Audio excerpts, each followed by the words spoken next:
पुरी श्रीमंदिर सिंहद्वार सम्मुखें भाव विह्वल परिवेश असुस्थ स्वामी को महाप्रभु निकट को आनी स्त्री।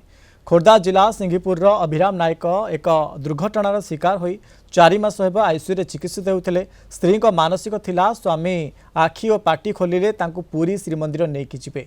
मनस्कामना पूरा हेबा परे आज महाप्रभु निकट को अभिराम को नहीं आसी स्त्री। यासह महाप्रभु कृपा हेले तांको स्वामी पूर्व भली चली परिबे बोली मध्य कहिसंती। तेबे असुस्थ स्वामी को सिंहद्वार सामना को व्हील चेयर जोगे आनिबा बेले पतित बाबन को देखि भावपूर्ण होई पड़िथिले स्त्री।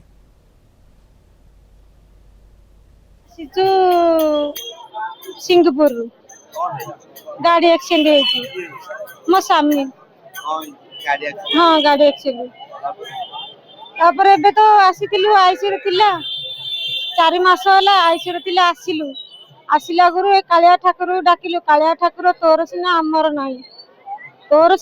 नाई कहला गुरु आईसीयू आखि खोलिले सेडू आमे कहलु जे कालिया ठाकुर सतिका जति कालिया ठाकुर हेतु तो आखि जदिन खोलबु तो पार्टी जदिन खोलबु तो थानू मु सेदिन धरी जिबी थोड़ी धरिकी आज आसी कालिया ठाकुर दया आगा से कालिया ठाकुर करि पारिबे बेले तांको बड़ दांडे से चली पारिबो तांको दया सिना आउ तांकोडू केही बड़ नहीं आउ।